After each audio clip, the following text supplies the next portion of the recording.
What is going on, everybody? Welcome to the Draft Sickos show here on the No Ceilings NBA podcast feed. I am bringing in the show today, so a fun little change of pace. You know me. I'm Stephen Gillaspie, one of the members here at No Ceilings, and then always joining me is my guy, Maxwell Baumbach. Maxwell, how are we doing today, brother? I'm doing great. I'm really excited because we've got a guest and Yes. someone that we are very excited to talk to, pick his brain a little bit and gain some insights and learn a little bit more about something that if you're keyed into the NBA draft, this is something that you need to be paying attention to. This is something that you need to learn up on and be in tune with. So couldn't be more excited. Absolutely. All right. Well, so today's guest, for those of you watching on YouTube, first off, thank you for watching. But you can see this handsome gentleman in the middle. This is Mr. Liam Santamaria. Excuse me. I'm really excited right now. He's one of the integral members of the NBL Next Stars recruitment program, NBL analyst on ESPN Australia and New Zealand. He's the host of NBL Overtime and the Huddle podcast. I want to talk to you a little bit more about that here soon. Liam, how are we doing? I'm well, thanks, fellas. Thanks for having me on. We've been able to make the time zones work, which is not always an easy thing to do across the Pacific. And excited to chat with you, fellas. Likewise, man. We just want to first off thank you for giving us some of your time. We know that you have a lot going on because the NBL has kind of always been busy, but kind of quietly behind the scenes a little bit more so in like the mainstream eye. But it seems like this year things are really picking up in a fun and exciting way, which is why we're so excited to have you on. What's the overall vibe right now with the NBL program, with the way that the season is kind of kicked off? A lot of excitement. A lot of excitement here right now. We've just finished the opening week of the season, and so heading into the next batch of games starting this evening over here in Australia and New Zealand, off the back of what's been a really exciting off season and lead into the season as well. So there's some real buzz about our league right now amongst the people within it. We're excited about the level of talent that we have involved and the like. Certainly the sporting sort of marketplace and landscape and fan base here in Australia. There's some real enthusiasm, like the two main sports in the Australian sporting landscape, Aussie rules football and rugby, have just wrapped up for the year. And now people are like, great, the NBL's just started. I can really start paying attention and taking my family to games. And then we're excited as well for the amount of global attention that's on our league this year. Certainly the Next Stars program, the draft prospects that we've had in the league over the years have brought that attention. But right now we've got a large amount of guys that are very interesting for people across the globe right now who are looking at who's going to be involved in the upcoming draft or two. So when you put all that together and you stir it up, you come up with a recipe for a pretty exciting season. Yeah, and even I thought it was interesting too that just the NBL Blitz itself, which is sort of a preseason slate of games played off the Gold Coast there, that seemed like it had a ton of excitement and interest behind it, even on a global level, where everybody's kind of tuning in. But obviously, like locally and things like that too, it seems like there's a big buzz. So I know that obviously, the NBL is creating this bigger global presence and everything like that. But it seems like locally, you guys seem to be picking up more steam than ever too, in terms of just basketball interest within the country. Is that a fair gauge of what's going on from the outside? For sure, it's a good read. It's about what would it be now? 7 or 8 years ago, our league undertook a pretty significant transition when the executive director of our league, Larry Kestelman, essentially took over ownership of the competition. So it's a pretty unique type of setup where we have essentially a private owner of the league. And at that time, the strength of the league and the trajectory of it weren't particularly strong. It was for a variety of different reasons. After a huge boom in the 90s, it had fallen away quite significantly. So when Larry took over, things changed dramatically. The growth of the league really took off over those next kind of 3 or 4 years. Then COVID hit, which was, something that impacted all, everybody in their daily lives, of course, but certainly, from a business and a sporting perspective, it had a big impact. Our league did a pretty good job of kind of riding through those challenges. And then over the last couple of years, since we've got back to normal, that steam has well and truly picked up again. And you're right. I mean, attendance numbers, broadcast figures here just continue to rise at a really rapid rate. So, the focus and excitement and positivity around the league right across the country is, I think at an all-time high right now. That's excellent stuff. It's good to see that the excitement that we're having for it is kind of mutual in the local market as well. But Liam, I want to ask a question that I think everybody is going to be the most interested in hearing, right? As far as the league goes, that's one thing. But you yourself, former player, right? Like, what can you give us a little bit of background on your playing days? Yeah, I was in the league for a good time, not a long time, Stephen. There you go. Well, we were in leagues for no time. If it makes you feel like that. I had some very brief experience in the NBL. I was on a team coached by Brian Gorgent, who's the greatest coach in Australian basketball history. He's the coach of our national team right now. Took the Boomers to the bronze medal, and I had some sensational players on that team. If you can picture Patty Mills at the Portland Trailblazers when he was waving the towel at the end of the bench, that was my career, but without the San Antonio involved. All right, so I a former player very briefly, and then back in the mix within the league from a media and a broadcast perspective, and working closely within the Next Stars program now as well. So how did that transition kind of go from, you play, and then obviously we see what you're doing now, but there's a gap in between now and then. So how did you kind of slowly integrate yourself into this side of basketball?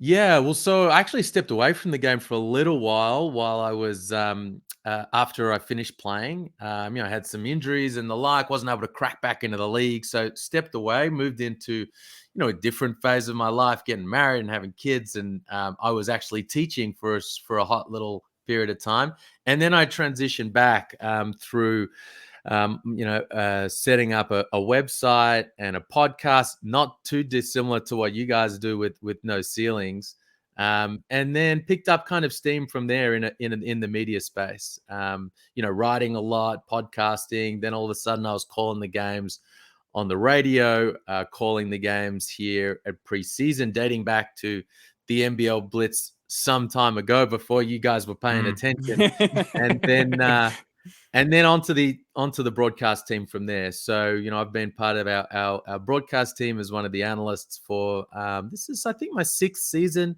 And it's been really fun. And then obviously NBL Overtime started up, and I've been a part of that since its inception 5 or 6 years ago.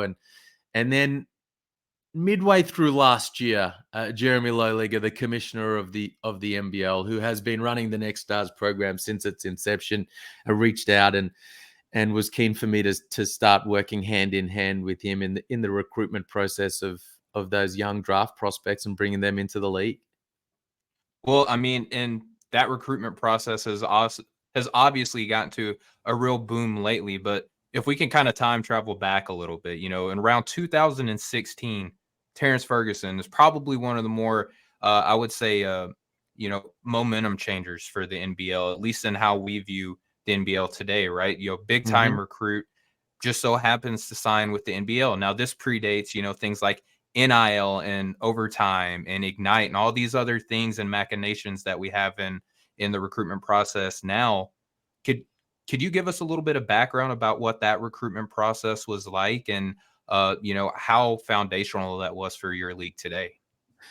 Yeah, you're right. It was a big moment. And a shout out here to Joey Wright, NBL championship winning coach back in 2007, and he was the head coach of the Adelaide 36ers at that time. And he was the guy really with the vision of saying, okay, look, this is a kid coming out of high school, of a high level prospect, a guy who's going to be a first round draft pick in the NBA, and he's looking for an alternative for, how he might get there. So he signed Terence Ferguson as one of his imports. Now, it's different now when you sign one of those guys within the Next Stars program. You still have your 3 import slots. The player as a Next Star sits out, as an extra roster spot. Their salary sits outside the salary cap. There's a lot of things now in place that make that more, that encourage those types of signings. But at that time, he used one of his import spots on Terence and said, listen, we're going to bring you in. We're going to help your development. We also think you can help us win because you bring some length and athleticism, some shooting that, maybe we don't have on our roster right now or are hard to find here amongst local players.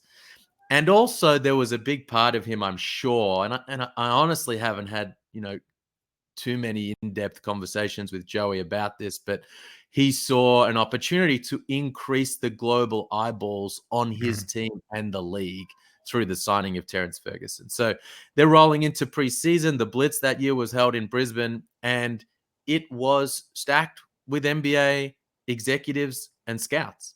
And it was a level of global interest that we'd never really had in the league prior.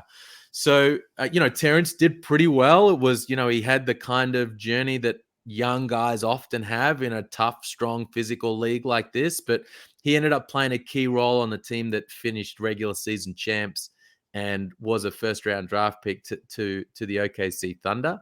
And from there, the idea of the Next Stars program was born to say, this was a really good idea, but let's workshop it a little bit. Let's make it more attractive for those types of players. Let's make it more attractive for teams to do a similar type of thing, because the way in which that can help the league overall, is massive. And, I think the Next Stars program, as much as it continues to grow, the kind of off the back of that original, as you described it, Steve, a momentum changer for the league, that signing of Terence Ferguson, the Next Stars program was born.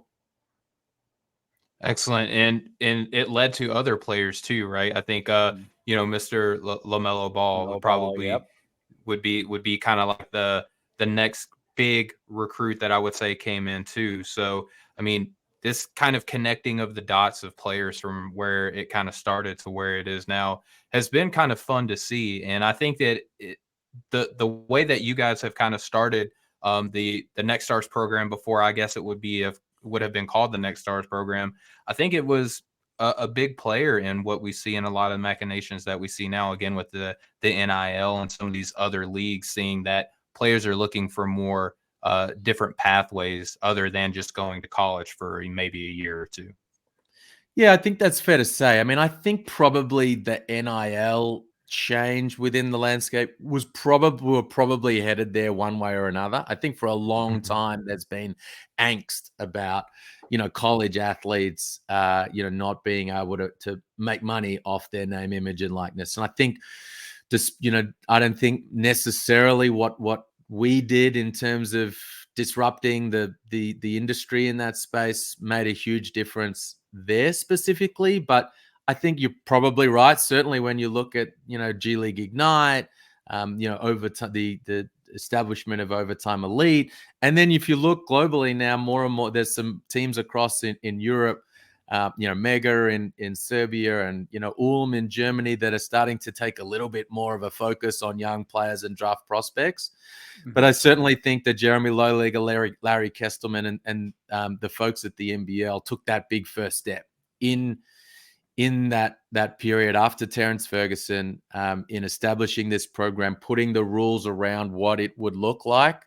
Brian Bowen Jr. was the first Next Star to sign in the NBL in that 2018-19 season. And then, as you said, it really took off that following year when RJ Hampton and LaMelo Ball signed on to be part of the program, both first-round picks. LaMelo, of course, number 3.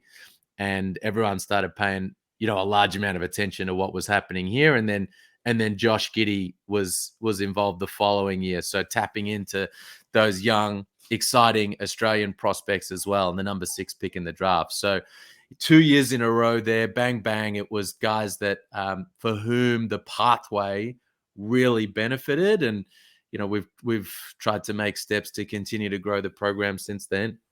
How much more difficult, or how different was it? I guess would maybe be the way to phrase it. Was it to get guys like RJ Hampton and LaMelo Ball when it was kind of, I mean, now it's not to say that, it's the easiest job in the world or anything like that, but it's a much easier pitch when you can say, look, we've had these players, they've, consistent number of NBA lottery picks, guys who've been drafted, guys who've had success in the NBA after playing here. Before you had that track record, how was it kind of packaged and pitched to these players? Good question. The point you made there about the success guys have had in the NBA once they've got there, I think is a really important one, and maybe one we can chat further about later. It's part of what we talk about, the experience playing here against big, strong, grown men tools you to hit the ground running. And, we certainly saw that with LaMelo as a rookie of the year in the NBA, and then an all-star in year 2. And, Josh Giddey certainly had no fear the moment he first stepped out there on the floor in that NBA environment as well. I can't really talk too specifically about what those challenges were at the time because, I'm kind of aware of them to some extent, but I wasn't working closely within the program in recruiting those guys at the time. What I will say though, is that the idea of an alternative pathway was attractive, to some players, and it was attractive to LaMelo. It was attractive to RJ. There was some opportunity there with some of those guys, for whatever reason, may have been falling through the cracks or had sort of, challenges to their college eligibility. That was certainly the case with Brian Bowen Jr. in that first year. And, obviously LaMelo had an interesting journey along the time as well with the Big Baller brand and playing in Lithuania and the like. So I guess it surprised no one that he would look at what was an alternative pathway in coming here. So I imagine it was challenging in some regard, in that there weren't many runs on the board to refer to, but exactly how those conversations played out at the time, I can't speak to. But you're right; it certainly is helpful now to be able to point to, lottery picks in LaMelo Ball, Josh Giddey, Ousmane Dieng, first round picks in RJ Hampton. The success of Rayan Rupert was a second round pick last year, but was immediately given a 3-year deal with 2 years fully guaranteed. There's a high regard for the development that takes place as part of the process of going through this pathway. Excellent. So I want to ask Liam, for the players that, the NBL are looking to bring in, is it as simple as this is a highly ranked prospect? Do we maybe try to talk to them to see, or is there, maybe like a player type, like a character trait? Is it maybe kind of a combination of everything that you're taking into consideration, or is it as simply, like I just said, is it like reaching for the highest star and then, kind of working your way back a little bit? What is that kind of like what is I guess like the networking board like for that? Great question. Certainly we have, a bit of a vast network of connections and relationships across the industry that we, highly value and utilize. We try to present ourselves as people that can help others across the industry, and maybe they can help us along the way as well with intel about certain players, or potentially be pointed in the right direction for guys that might be looking to take the pro route, and might be open to even stepping out of their comfort zone and heading overseas as part of that journey. Look, there are some elements of what type of player a guy is, and what type of psychological and emotional makeup that they might have, that certainly we feel lend themselves to success here.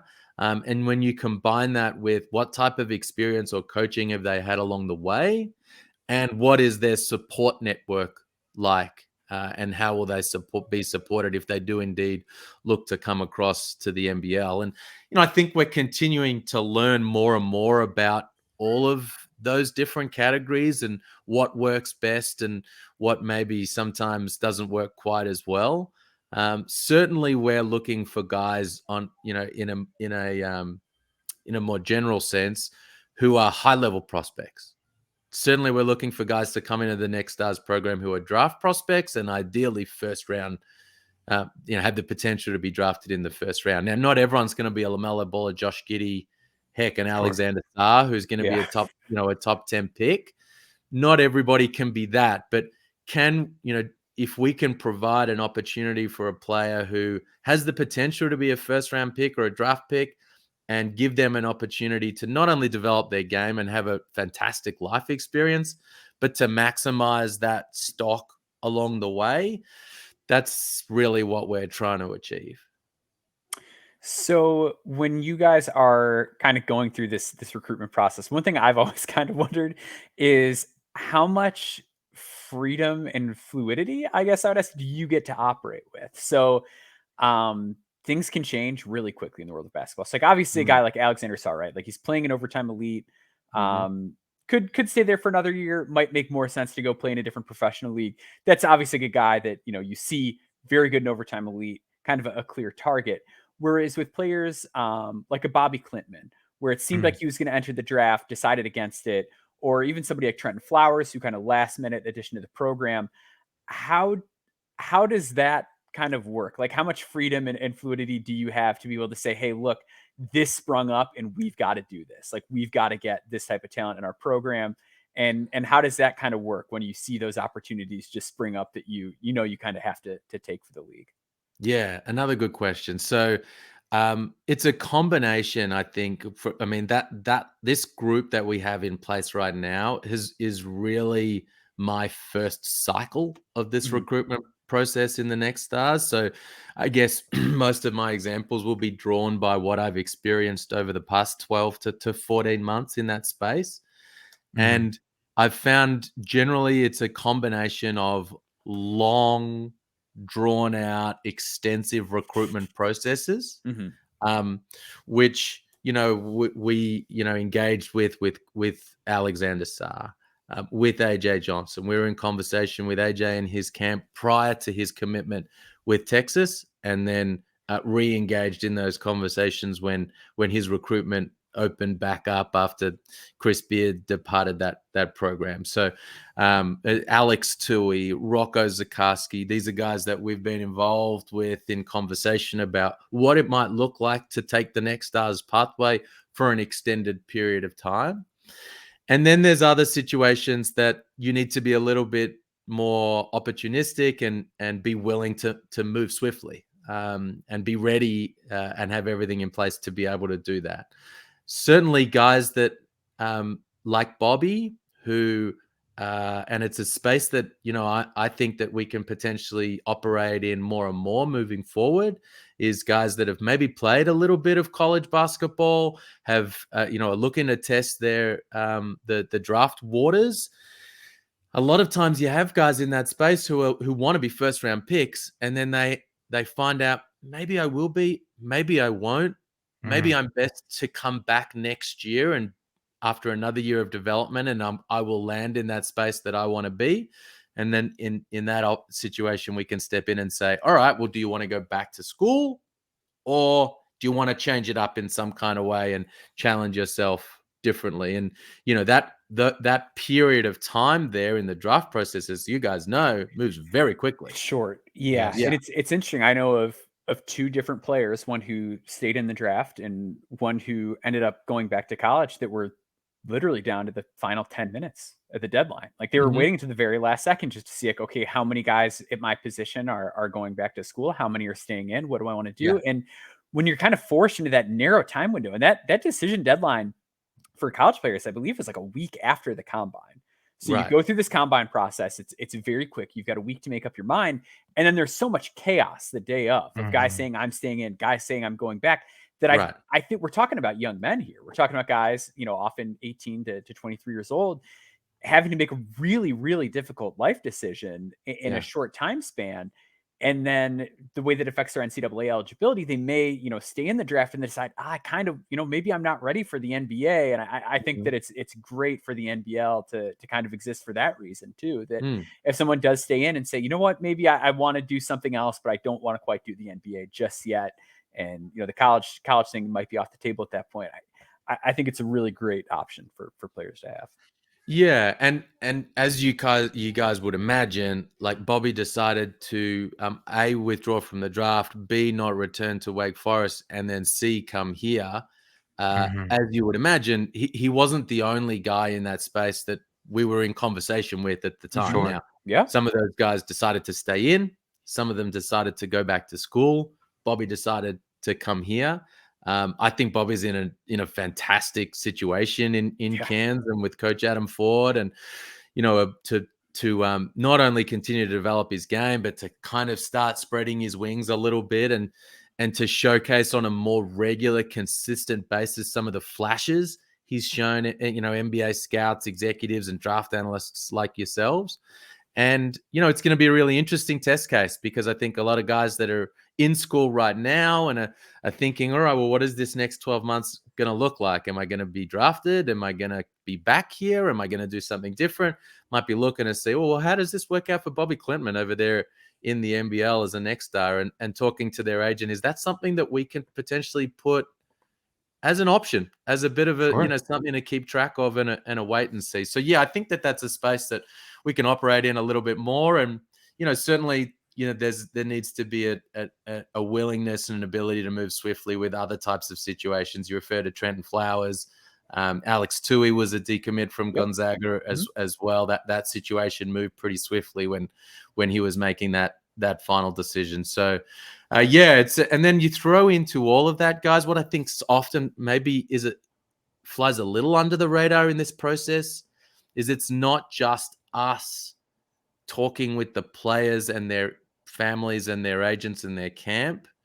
It's also working in partnership with our teams here as well, which is another really big piece to the puzzle, because it's important that those coaches and owners and GMs are really effective partners with us in this space as well. And that's an interesting thing to consider. And you're right, it does fly often under the radar, and I'm glad you brought that up, because I'm curious on for these coaches, right? We know that some other leagues in Europe are, you have to compete at all costs. It might not mean some of these young developing players see many minutes, or they get demoted in their leagues and stuff like that. So could you talk to us a little bit about, like, what's the coach to player interaction? Like, what is the league seeking from, like, coaching staffs, training staffs, things of that nature, whenever you're bringing these young men from literally all over the world to kind of showcase their abilities for your league? Yeah, I mean, I think it's one of the areas in which I've tried to operate in significantly since being brought into the program, is to increase the level of constant dialogue we're having whilst we're out here looking at potential next stars and talking with them and recruiting them. Also having a constant dialogue with our teams and our coaches about their roster, about what type of player they might be interested in bringing in this year, next year, and the like. Because, I spoke a little bit before about the program and how it's set up, how it's an extra roster spot, the salary sits outside your calculations. It's a lever in which that teams can pull here to give them a competitive advantage. And we're going to try to work with them to make that as effective as possible for them. So let's see if we can work together to find you a player that not only is excited to come in and be developed by you and showcase what they can do and elevate their own individual draft stock, but that you're excited to have as well, because you want to develop them and help them to achieve those things, but you also think he can help you win. Yeah. So, situations like what Perth have and John really has right now with Alexander Sarr, it's a perfect marriage and a perfect situation, like Adam Ford and those Cairns Taipans have with Bobby Klintman, and like the Sydney Kings have right now. with Alex Tui. I feel like it's going to be a similar type of situation as time plays out with AJ Johnson and the Illawarra Hawks. Once he starts to get comfortable and stronger and confident within, fully recovers from that broken nose, he's going to bring in a level of talent and athleticism and quickness to that team that they might not otherwise be able to have. So that's the challenge, Stephen, is to work hand in hand closely with the clubs to make the Next Stars program not only work for the player and the league, but also work in a significant way for the teams. And, we have seen already that occur. I mean, there's a common misconception here to say, well, man, like it's hard to win with the Next Star. When in fact, the Sydney Kings were in the grand final series with Didi Luzada as a draft and stash Next Star not too long ago. The Illawarra Hawks were in back-to-back semifinals with Justinian Jessup as the same type of guy. The Kings won a championship with Makua Maker as a Next Star, as a a young guy playing double-figure minutes in the championship series. And the New Zealand Breakers were 4 minutes away from hoisting the championship trophy last year with Rayan Repair, an integral part of their rotation. So if you find the right matches, it can really work, super effectively. So just to kind of follow up on that, because I do think it's interesting. It's been one of the most fascinating parts of the program to me. Obviously, a guy like Ariel Hook-Porty, he's been in the program for a few years, but let's just kind of use him as an example here. Let's say I'm an NBL team and, maybe I want a Next Star that's a big man to help get me those minutes, protect the rim or whatever. And let's say Steven also has an NBL team and he's in need of a big man who can protect the rim. How does that shake out? Like if you have two teams that say, hey, we'd really like Ariel Hook-Porty to kind of give us a presence down low. Obviously, he's been in the program for a few years now and is off to a great start this year. But if there are multiple teams that are sort of interested in a prospect, like how does this get determined? Like how does the exact player assignment process sort of work? Yeah, cool. Good question. So we engage the player directly. So Jeremy and I specifically are out there recruiting and talking to players and agents about players we think that could really excel here and we could be good for as a league. At that point, we're not really talking about specific teams who you might play for, but what the pathway presents as an opportunity. Once there's kind of genuine interest from a player in joining the program, I'll then start to communicate to each of our NBL teams to say, look, this is the player. This is the type of prospect he is.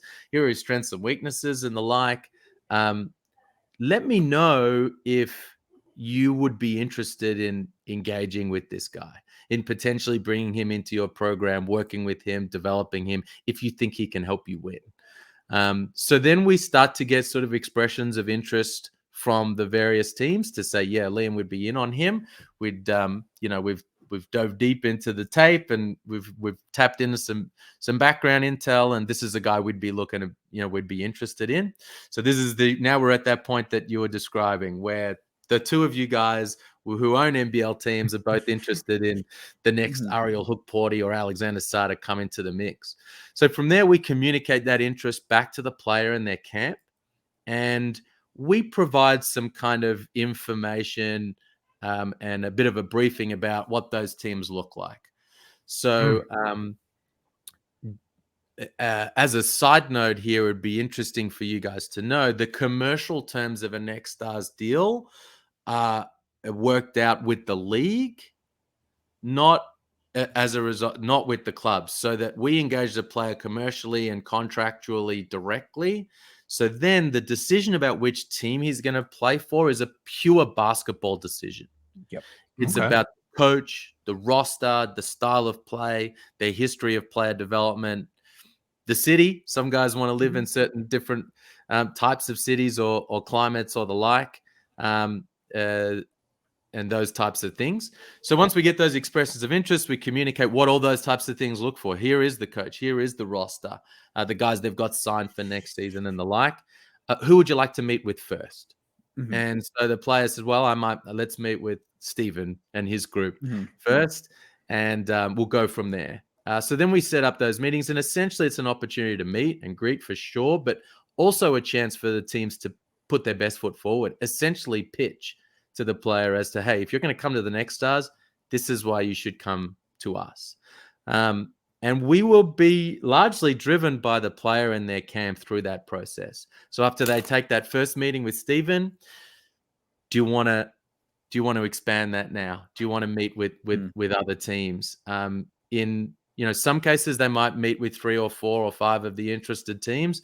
In Alexander Sarr's case, for example, there was a bunch of teams that were interested. They took their first meeting with the Perth Wildcats. Danny Mills and John really knocked it out of the park, and the process got shut down from there. They decided to roll forward with Perth. So, yeah, we give the teams each an opportunity to put their best foot forward and express their interest. But I think it's an important element to note is that it doesn't come down to which team is going to be the highest bidder. It's which team is going to present the best basketball and development opportunity for that prospect. That's fantastic. Like, I think that's a really good and important way to do it, and to have the focus on the right things, given that it is a player development program. Yeah. So I got a question, Liam. We're talking a lot about like the ins and outs and the basketball aspects. What about the players when they travel to Australia? So for me, myself, I'm from very rural Arkansas in the United States. So like very like out in the middle of nowhere. So Australia is just only a perception in my head right now. So, and I imagine that you do get players from all around the world that have this idea of Australia, and they come there and then they like experience it, obviously. What has been kind of like some of the more fun things that you've kind of seen about these prospects coming over to Australia and then trying to grow accustomed to somewhere that perhaps they may have never been before? Yeah. Hey, it's a big move. It's a big move. We kind of make sure we always keep that in mind, how much of a big move it is. And what's difficult for guys is they can't just take like a visit. It's very hard to just take a visit like you might pop over for a couple of days and hop right back. Yeah. Like you might, like players might take a quick visit to the Razorbacks and see what it might look like to come to Arkansas, or they take a visit to Gonzaga and LSU and they go, all right, cool. I've been there. I've felt it. I've seen it. I know what it feels like to be on campus. It's a bit of a bigger trip and a bit of a larger expense to come and do that here. So there is a leap of faith that's involved. Guys do tend to have an impression that they're coming to the Outback for sure, that they're going to see kangaroos kind of hopping around, and that there's going to be a little bit of like a Steve Irwin type, Crocodile Dundee type sort of vibe amongst everybody here. And then they arrive and they go, oh, hold on. I'm in Melbourne or Sydney, or like I'm in a big city here. And then quickly what we find is they grow very comfortable because it's English speaking. It's very westernized. There's a lot of being here in these cities in Australia that feels like being in the US. And then the other part is it's the Australian summer here during our NBL season. So the climate is nice. The people are friendly. It's easy to understand because everybody's speaking English, and there's a pretty quick transition period in that respect. What is still challenging is the fact that you're a long way away from home. And your friends and your family that those that aren't here with you. The time zone is tough when you're trying to stay connected to those people and they're asleep while you're awake, and vice versa. And then, of course, the basketball element, the fact that you maybe haven't played FIBA style ball or a type of basketball that's as heavily coached and structured as what you might find in a big, in a tough high-level pro league as this, and then the strength and physicality of the players that you're competing with and against as well. So they are all ongoing challenges in the transition. But in terms of coming to Australia and growing comfortable, I think that part happens pretty quickly. Excellent stuff. And I just want to point out real quick, and I'll turn this over to Maxwell, but we've seen people like Scottie Pippen, big Scottie Pippen guy. He went to University of Central Arkansas.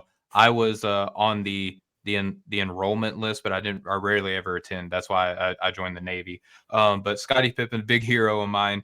I saw that he went down and made the trip. LaMarcus Aldridge, some really prominent people in the world of basketball. I listened to Game Theory, just like I'm sure a lot of other people do. Sam Vecini, one of the big national writers that does reside in Australia. They're all making these trips, and ESPN has now made it a point to start making the viewing of these games a little bit more easy for those who might not be too familiar with the NBL.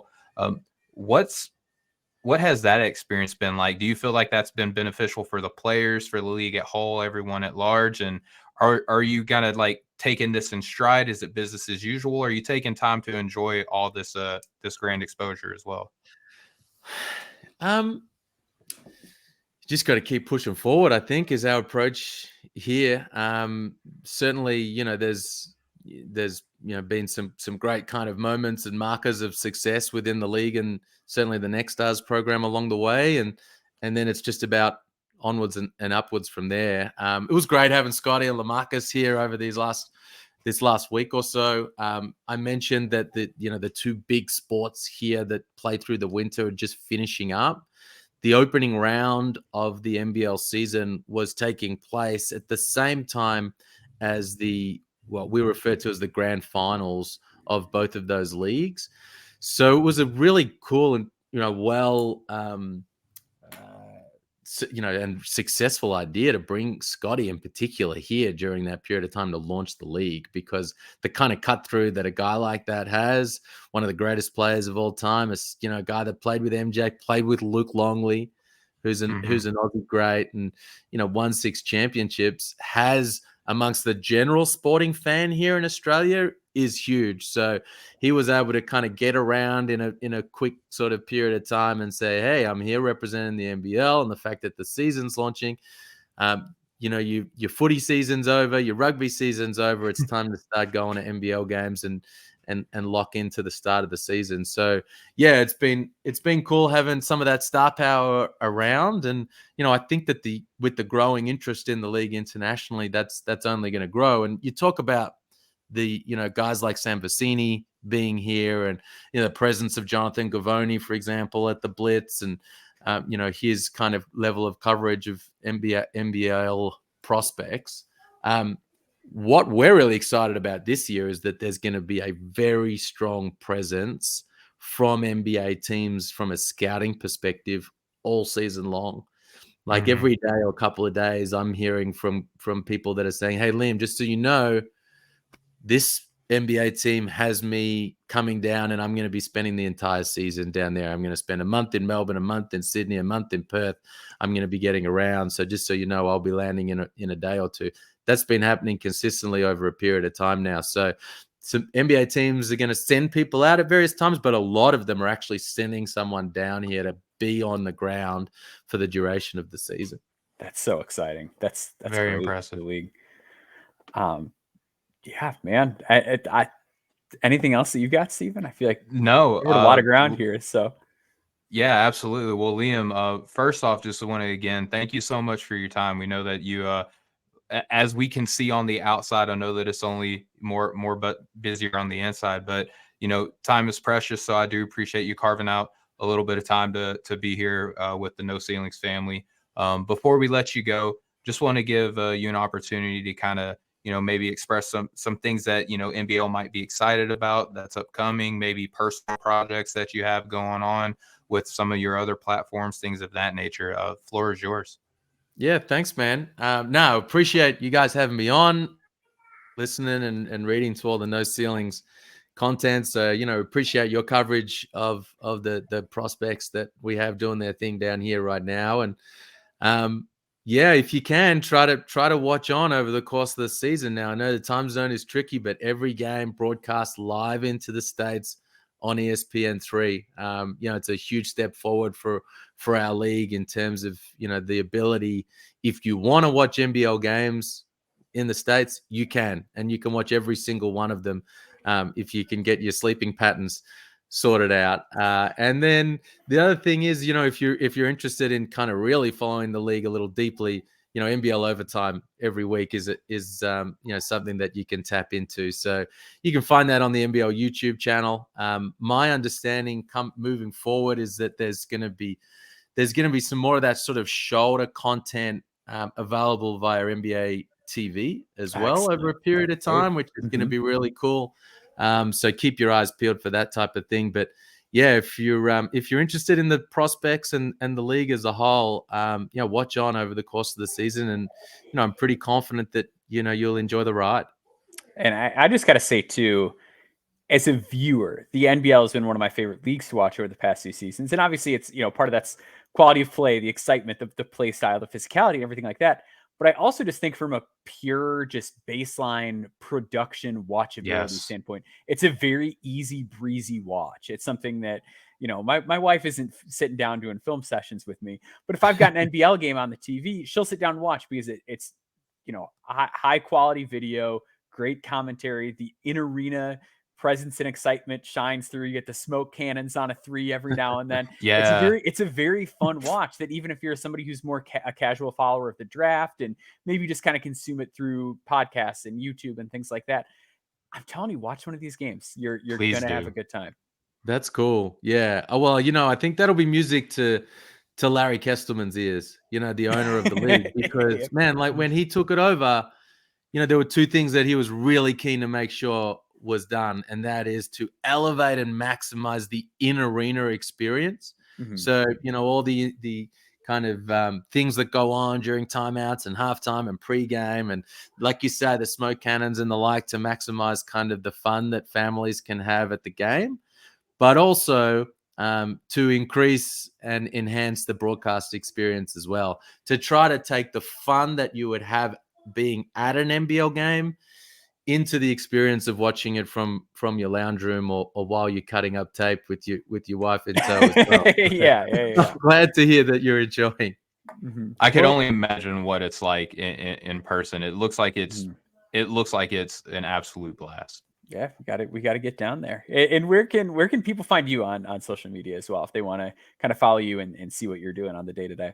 Yeah, so you can find me on Twitter or X at Liam_Santa, and the same on Instagram. They're sort of the 2 spots that I'm on. Or you'll catch me on the NBL broadcast on a weekly basis, and also on NBL Overtime with my man Cam Luke, and right now with Leonard Copeland as well, a great of our league, whilst our man Corey Homicide Williams is dealing with health issues. So I send a big shout out to him every opportunity I can, and they're the spots that you can find me over the course of the season. Excellent. Well, Maxwell, we'll give an opportunity for us to share our work real quick, and then we'll jet out of here. I know that you have a couple of big interviews coming out, and you care to kind of share those? Yeah. So by the time this is out, I believe this column should be out. I did a interview as well as a full scouting report column with Mark Mitchell at Duke. So projected first round pick out of Duke. Had a blast talking to him. He is going to lead the ACC in having that dog in him this year. He is a very, very competitive man, competitive player who just really understands how to play the right way. And I think paired with his physical tools, his defensive acumen, how he can put it on the floor, attack, and the work that he's putting in on his jump shot, I think he's going to be somebody that is in that firm top 20 mix throughout the year. So really enjoyed talking with Mark Mitchell rather, and getting to write that scouting report on him. Different Dookie. There you go. Yeah. We're talking LaMelo Ball. I'm thinking Hornets, Of course, yeah. There's a tie to everyone there. Mm-hmm. As for myself, I got a fun piece that's going to be kind of what to look for with certain players within this upcoming draft class. So be on the lookout for that. And also stay tuned because, No Ceilings is just kicking off its season. So there's a lot of fun things in the work. We all got player interviews lined up. It's going to be a fun time. Year 3 is going to be a big one. So if you want to catch all of our work, the best way to do that is go over to NoCeilingsNBA.com. Please subscribe to the YouTube channel at No Ceilings NBA Draft. And so, of course, subscribe to the podcast and give us a 5-star review at No Ceilings NBA Draft. But Liam, again, just thank you so much for your time. Tell Mr. Larry that we said hello, and we thank you for the great work that y'all are doing over there at the NBL. And we'll catch up with y'all next time. Much love, everybody.